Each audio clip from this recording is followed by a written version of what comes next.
laawol kisal ko laawol peewal e ɓantal. alhamdulillahi rabbil alamin جعل الدنيا مزرعة للآخرة ووفق من شاء لاغتنام أوقاتها قبل فواتها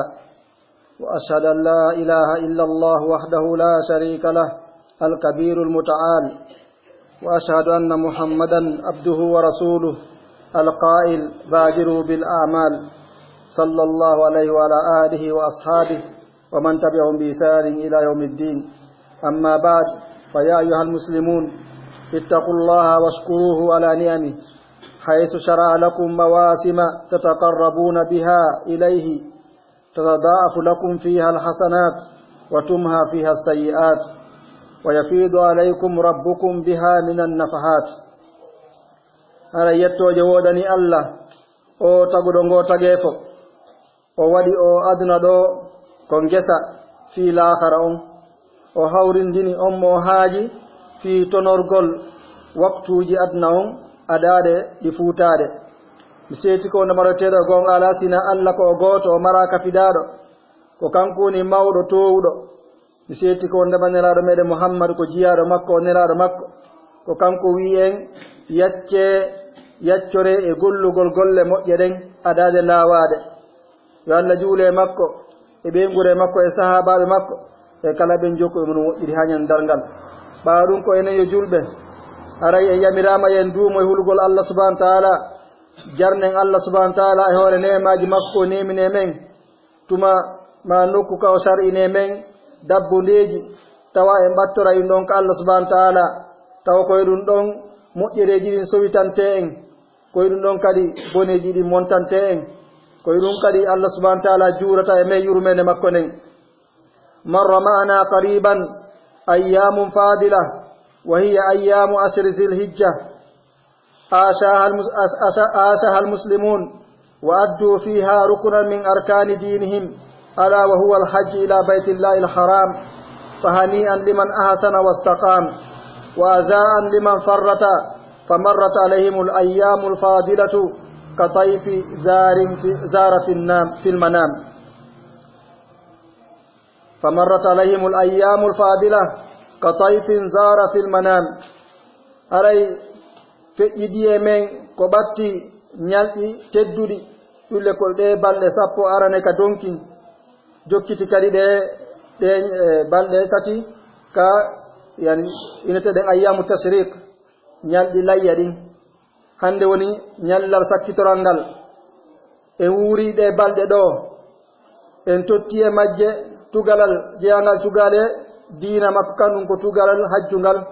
ɓen ɓe Allah subhanahu wa taala hemni feere yahugol toon ɓe tottiɓe gayni todde farilla on. haray noon weltare wodani on moƴƴinɗo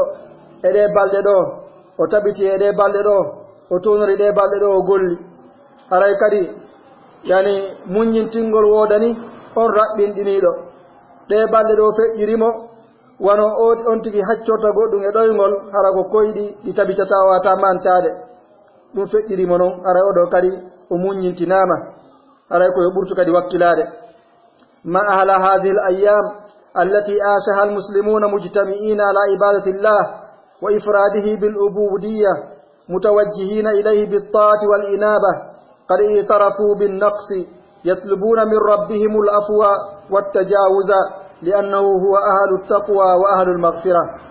haray ala ko ɓuri welde e ɗe ñalɗe feƴƴuɗe ɗo e mara ñalɗi welɗi waɗin ɗon ɗi tawta julɓe ɓen wuuridi e ɗi balɗe ɗo koɓe fof koɓe hawtuɓe e hoore rewgol Allah subhanahu wa taala e wotinnalngol Allah subhanahu wa taala dewal ngal. ɓe fof ɓe fewti e ɗoftagol Allah rutto ko Allah tawa ɓe e telema mum hino ɓirriti ustana mum ngon telema joom makko mo andi wondema himo raɓɓindini e Allah subhanahu wa taala tawa himo ɗaɓɓiɗa Allah subhanahu wa taala yaafaye, himo ɗaɓɓiɗa Allah subhanahu wa taala yo loɓɓontamo bakkatu e tawde Allah subhanahu wa taala o holli hoore makko o inni huwa ahadu taqwa wa ahadu lmaghfira, ko kanko ɓuri handude e ko hule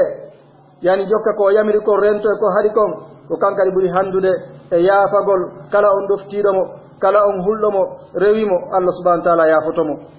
ayuha almuslimun istaghillu baqiyata awqati hayatikum فيما ينفعكم في الدار الآخرة يوم لا ينفع مال ولا بنون إلا من أتى الله بقلب سليم أريكو إن يجولبه جونون كدي gollitiren tonoren ɗe koko heddi e sayiji men ɗin ka gurdam men ko heddi kon e sayiji ɗin e gurdam men ɗan etoɗen golliren ɗum ɗon kadi e ko nafata en e darul akhira mana ka hoɗo lakara nde ñande tawa jawdi o ɓiɓɓe o nafata jommum sina on arɗo subahana taala o ardi nde ñande e ɓernde hisude immorde keferagu ɓernde hisude immorde shirku ɓernde hisude immorde e naafigaku واعلموا أن الوقت ثمين وأن كل لحظة تمر في غير أمل صالح فستخسرونها وستحسرون على فواتها هاي أندن أو وقت رو كو مردو mana ko keye molnaɗo waktuji ɗin koɗi keye anden kadi kala saayi hum feƴƴir ku'en hara en waɗali golle moƴƴe e ɗum ɗon hara en perdi on saayi ɗon nin soye kadi waɗa e mum yo Allah dandu en bay Allah subhanahu wa ta'ala inni والعصر إن الإنسان لفي خسر إلا الذين آمنوا وعملوا الصالحات وتواصوا بالحق وتواصوا بالصبر الله سبحانه وتعالى وندري سايون فو زمان وجدين فو وني وندري ساي جدين فوب ande wondama neɗɗo fof no e perdi neɗɗo fof ittintina kay goto mo kala no e perdi sina ɓe ittintinaɓe ɗo oyni sina ɓe gomɗinɓe ɓe gomɗini Allah subhanahu wa ta'ala ɓe golli golle moƴƴe ɓe wasoyidiri hakkunde maɓɓe mana ɓe yammidiri hakkunde maɓɓe tabitugol e goonga on golla e fiiɗewgol Allah subhanahu wa ta'ala gollira goonga on ɓe wasoyidiri hakkunde maɓɓe ɓe yamodiri kamɓe kadi muññagol e hoore ɗum ɗon e hoore jokkugol goonga on inna hadihi l awqat allati tamurru bika ayuha l insan furasun azima ida madat falan ta'uda ileyk hara anden ɗi sayiji wondi e feƴƴude e men enen yo yimɓe haray ɗum ɗo ko fursaji mawnuɗi si tawi tum feƴƴi en waɗali golle e men e mum ande wondema ɗum ɗo rutotako hande kadi wa innama tuhsabu min umrika wa yuktabu laka aw alayk hasba ma amiltahu fiha hara ɗum ɗo ko kontete ɗum kala sayi hum ko kontete ɗum e gurdam maɗan wi a windante e nder mum ko waɗɗa ko golle moƴƴe fof windaneɗa golle moƴƴe ko waɗɗa golle bonɗe ɗen fof windanema golle bonɗe mana embere no gollirɗa o haray fa badir bi ihtinamiha qabla fawatiha haray kala goto e men yo yaccor tonorgol ɗi sayiji aɗaɗe ɗi fuutade en والله سبحانه وتعالى جعل الليل والنهار وقتا للعبادة كما قال تعالى وهو الذي جعل الليل والنهار خلفة لمن أراد أن يذكر أو أراد شكورا هذا الله سبحانه وتعالى ورني أن جمعهم أن يلرمهم ساي في روغل مكانك الله سبحانه وتعالى ورندو ساي في رومو ونوير نونكو كانك الله سبحانه وتعالى ورني أن جمعهم ورني أن يلرمهم كلون تندروجم كمبين عربات أويا وينو ɗum ko wonande on faalaɗo waajitade o tonora ɗijem maje ɗi ñalɗi fi rewgol Allah subhanahu wa ta'ala o faala kadi jarnugol Allah subhanahu wa ta'ala jokka waɗa deweɗen e majje farada fiha salawatu l-khams fi awqatin mahduda min al-yawmi wal-layla kama qala ta'ala aqimi s-salata liduluki ash-shamsi ila ghasaqi al-layl wa qur'ana al-fajri inna qur'ana al-fajri kana mashhuda haray ɗi sayiji ɗo ɗiɗo fof Allah subhanahu wa ta'ala farli e majji julɗe ɗen joyi e sayiji happaɗi keerinaɗi ɗum e nder ñallal ngal e jemma on won Allah subhanahu wa ta'ala wi noon oni aqimi salata li duluki shamsi ila ghasaqi al-layl ñinnu julde nden waɗu tottu julde nden immorde ka woñagol naange ngen mana ka zawal naange ha e jemma on ha si jemma on niɓɓiti e qur'an al-fajr mana darɗa ka fajr kadi ka subaka juula andu wondema janngugol ka subaka wonde juulugol ngol jange ko jangata kon ka subaka ɗa juulde ɗum ɗon ko tawete ɗum mana malaikaɓe ɓe tawete ɗum malaikaɓe jemma ɓen e malaikaɓe ñalorma ɓe lontodiroɓe ɓen ɗoɓe fof ɓe fottay ɓe tawdete heɗitagol jande subaka nden hara noon karama ko ɓen holli wondema ɗo hara innugol makko aqimi salata li duluki shamsi ila ghasaqi layl ñinno julde nden gila ka dirtugol nangue mana ka zawal nangue ha ka jemma ɗum ɗo moftay fana on e alansara on e futuro on e geeƴe ɗen kañum ɗon wa qur'an al-fajr ɗum ɗon ko subaka on ɗon ɗe jowin noon ɗe naati ɗo wonde happagol sayiji majji on o holli fajru on tawi ɗum ɗon mari ɓural e hoore ɗeya nde tawde oɗo kan malaika ɓen ɓe tawdete e jama on e juulugol o subaka ɗo ɓe heɗito ko ɗon ɓe sansodirta malaikaɓe jemma ɓen e malaikaɓe ñalorma ɓen wa shara salawatu nawafil فيما بين ذلك من غير الأوقات المنهي عن الصلاة فيها كونك الله سبحانه وتعالى شرع إنني أن جل نافلة جدين من نافلة جدين حكول وقت جدين هرنا وقت جي هذا رجول قل إيمون الله سبحانه وتعالى ودي النافو جولا نمو كانك الله سبحانه وتعالى ونفوك هلو الله سبحانه وتعالى هم أنتني وقت جي من نفو نحب نردي في ينطفتم وفي ينرتو كمك وشرع ذكر الله بالتهليل والتسبيح والتكبير والتحميد في جميع الساعات الله سبحانه وتعالى شرع إنني جانتا قول مكانك الله سبحانه وتعالى سبو هب نرغو يقول لا إله إلا الله هب نرغو سبحان الله هب نرغو الله أكبر هب نرغو يتو الله سبحانه وتعالى ɗum eɗen dangal saajirin ɗum ɗon kerinaka inna ko o sa'i ɗo ma o sa'i ɗo ko on tun haray ko si wonti woni nokku ka soɓe mana ka hurgo ɗon tun wonti jantako Allah subhanahu wa ta'ala wa khassa adbar as-salawati was-sabahi wal-masa bi fadilati adh-dhikri fiha Allah subhanahu wa ta'ala hertinani batteji julɗe ɗen jowi kañum e bimbi on e kikiɗon o hertina ɗum ɗon kadi ɓural fi jantoreji hertinaɗi fi ɗon so wonti gayli juulude Allah subhanahu wa ta'ala on hertinani en jantore ko jantortemo batte julde nen kono noon kadi ka bimbe kikiɗe Allah subhanahu wa ta'ala wi ya ayuha alladina amanu zkuru llaha zicran kasira wa sabbihuhu bukratan wa asila o inni ko onon yo ɓe gomɗinɓe jante Allah subhanahu wa ta'ala jantagol ɗuɗugol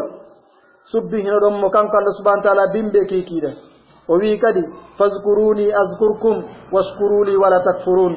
o inni jantelan anditirelan fi tottugol farillaji ɗin waɗa komi yamiri on kon rento e ko haɗi on kon jarnolan e komi nemini on kon min kadi son waɗi ɗum yani mi jarnayi on o hoore waton dullanan kadi waton dullanan e nemaji ɗin nelaɗo sa sallam ɓe laatino dendangal alhaydiji maɓɓe ɗin har ɓe jantono Allah subhanahu wa ta'ala wa ida nazarna ila ibadati siyam wajadna anna allaha qad farada siyama shahar min as-sana so en daari kadi telen ka korka en tawa Allah subhanahu wa ta'ala o farli e hoore men horugol lewru immorde hitanden ɗum ko lewru suumaye wa shara'a siyaman tatawwu'an usbu'iyan wa huwa sawmu yawm al-ithnain wal khamis kono kadi o shar'inani en korka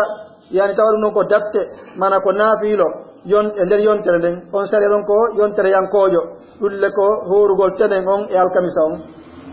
wa sawman shahariyan wa huwa 3 ayyamin fi kulli shahr kono kadi o shar'inani en korka lewru yanko ɗulle ko horugol balɗe tati immurde kala lewru foti ko balɗe tati ɗe ɓe intaɗen ayyamul biɗe 13 14 15 ma on tigi haɗa sendidirɗe e nder lewru ndun wa khassasa bisiyam ayyama min ba'di al ashhur ka ashri zilhijja wa 6 ayyam min shawwal liman sama ramadan wa ghaliba shahri sha'ban wa kullu shahri llahi muharram kono ko Allah subhanahu wa ta'ala hertani horugol ñalɗi goo immorde yoga e lebbi ɗin wono ɗe balɗe 10 arane ka donkin feƴƴude ɗo e horugol balɗe 6 ɗen ka juldandu wona ɗon horro suumaye e horugol lewru suumaye ndun ndu buy mana feccere mayru e horugol kadi lewru jombente ndun fof ɗum ɗo fof Allah subhanahu wa ta'ala hino sarɗinanen e nder gurdam men ɗan fiyen okipo gurdam men ɗan fof e rewugol mo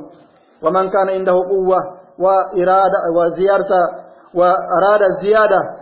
ومن عنده قوة وأراد الزيادة صام يوما وأفطر يوما على الدوام ما عدا الأيام التي يحرم صومها هذا نم أمر دولة وفعل بيدغول هورغول كادي الله سبحانه وتعالى هنا ينيمو هنا جنيمو يعني فير وندم واي هور نيالال وتاجا نيالال سو فعلما دوما دي هور دون هرا ماري دولة دون كونو هرا هورتا نيالدي هرمنا دين ونو إيدي جدن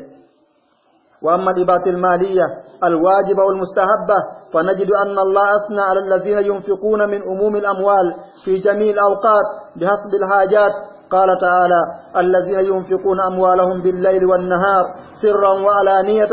فلهم أجرهم عند ربهم ولا خوف عليهم ولا هم يحزنون أما دول جودي أنكو أنغال ko waddi ko ngemum e ko yida ko ngemum mana dilo ko zakka on ma harako okkugol fi sabilillah mana okka haton yimbe en tawa wonde Allah subhanahu wa ta'ala himo manti ben dépensoɓe jawle mum e dendangal waktuji ɗin embere no hatto jinira noon mo be tawano okkude e laawol Allah ngol subhanahu wa ta'ala e sayiji ɗon fof ɓanno happaka Allah subhanahu wa ta'ala wacci ɓe inni wo ɓen dépensoɓe jawle mum jemma e ñalorma gundo e kene ɓeɗo no wodani ɓe joddi maɓɓe ɗin kadi Allah subhanahu wa ta'ala ka joom maɓɓe Allah no marani ɓe joddi maɓɓe ɗin kulol ala e maɓɓe tuma nde ɓe maata ɓe hulata si ɓe yeeɓe tawoyi Allah subhanahu wa ta'ala ɓe hulata hara ɓe mara kulol kono noon kadi ɓe sunotako e ko ɓe acci kon وفرض الزكاة من أموال خاصة أنتم وفر لزكاة كدي مرد جولة هرتراد زكاة كوي جولة هرتراد ونو كان يدن إكالسيون كان يكوي بتا في جولا كاكم كان يممون تجدين وفرض الحج مرة واحدة في الأمور على المستطيع وفر لكدي حجون لا والقوتول إنقر دندن ونند أن هبرو فير يوغل وما زاد على ذلك فهو سنة كلا إتيرو كدي بيدي هورين دون هرنو سنة وقد حث النبي صلى الله عليه وسلم على المتابعة بين الحج والعمرة نلار مير محمد صلى الله عليه وسلم وديرني جوك نيرغول حقني حجون عمرون في هلغول عمرون كدي كو شرعنا عباد الله من هذا الأرض السريع ندرك أن عمر الإنسان كله مستغرق بالآمال الصالحة دون كون يجيا بالله او ويبتande yaajunde do yaawude do rabbin dinande e ko Allah subhanahu wa ta'ala shar'ini men kon e der hitande nen e ayye nyaldidi fof ndo en faama en mum wonde ma gurdan neddo on fof Allah subhanahu wa ta'ala ne wadi dum don fi yo gollu golle mojje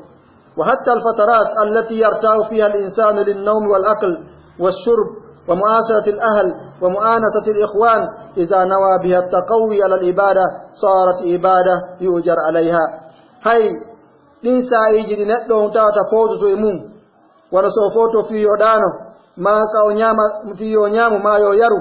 ma wondugole makko e be ngure makko nen ittabe wula e istorgo kadi wula e sibbe makko ben si tawi dum don fo annoyi o an yeri dum don yani sembinorgol pandu makko ne hore rogol Allah subhanahu wa ta'ala dum no fo wontana mo kay dewal o heba baraji hore dum ayyuhal muslimun idha kana al waqt bi hadhihi al ahammiyah idha kana al waqt bi hadhihi al ahammiyah وإذا لم يستغله الإنسان في الخير خسره خسارة لا تؤود فإنه يجب على الإنسان أن يحافظ عليه أكثر مما يحافظ على الذهب والفضة هذا يكون يجلب ستيوني سائجرين هنا مري أو هم دو no himmi ha do haray tawakat neddon si tawi o sogoliraari e di waktuji do fi gollugol ko moƴƴi haray o perdi din saaji don perdi mo tata lontintaake hande kadi haray no waddi kala neddo ko ayntata di saaji makko ko buri ko ayntata kon kange makko den e kaalisi makko fala yasrif minhu shay'an illa fi ma yufid nayo to yo firlito e saaji makko din hay hunde sina ko nafata wa idha kana allazi yubazziru malahu wa yudayyi'u fi ma la yufid yutabaru safihan yuhjar alayhi fa inna allazi yudayyi'u waqtahu azamu safha harasi la tike no karam ko be holliri non wonna makala on funso o jawdi mum bonna jawdi mum din o yebali o wadande ko nafata o do haray ko yo taske ko daytor maajo o do kadi ko yo dumbe e hoore jawdi makko ni nayo acci jide jawdi makko ni o bonnandi haray don sharia on hino jonni wonna masi goddo woni ha jawdi makko ni ko yo funsundi ko yo wande ko nafata hande kadi ko nyaawado ko dayter maajo jawdi makko ni ko yo dumbe gay mayri mana o heede gay mayri hara nayo fili to mayri fi wato bonnudi kayintugol jawdi jube ben hara non si o sifa siforini fa innal ladhi yudayyi waqtahu azama safa hara bayen indi wonde ma waktu no buri hay kan e karisi si dum non sifori non hara on yebo say mun on don ko on buri mawnde kadi e daytor mabe ha gandal mana on ngari ko consultedo ko daytor maajo ya Allah hisingen Allah subhanahu wa ta'ala wiyata le manafiki ben ala innahum humus sufaha walakin la ya'lamun woni heyam yetoma be nafiqibe ko be woni daytor mabe ben kala on motata e perda e saaji mun ni perda dina mun kan ala wattande fi dewe mun den hare oto ko daytudo kono anda hare mo dayti o anda mo perdude o anda Allah subhanahu wa ta'ala wi faman yarghabu an millati ibrahima illa man safiha nafsa ko hombo woni rerdudo hombo woni durido ga dina ibrahima kan dum ko ka dina islam bay dina ibrahima kan ko kan dina ka wonde mun do o ka do Allah subhanahu wa ta'ala wi jokku o ni jokken dina ibrahima kan dina newi ka kan dum ko ka islam o ni kala durido ga islam o duri ga deweden haray o do o majjama hoore makko o andana fa hoore makko o tawtama mana o kontama e daytube ben fattaqullaha ibadallah wastadriku amarakum qabla fawatiha haray uren Allah ene yojiya be Allah hewtitoden gurdangi mendin adade lawade ha joni lawaki etoden hewtoden gurdam mendan adade lawade sabu wuritugol gurdam mendan e wadugol di farillaji Allah subhanahu wa ta'ala farli men wala de nafiloji Allah subhanahu wa ta'ala shar'inani en wala dewe Allah subhanahu wa ta'ala shar'inani men fu yem battormo fattaqullaha بارك الله لي ولكم في القرآن والسنة ونفعني وإياكم بما فيهما من الآيات والحكمة أقول قولي هذا واستغفر الله لي ولكم فاستغفروه إنه هو الغفور الرحيم kisal ko laawol peewal e ɓantal.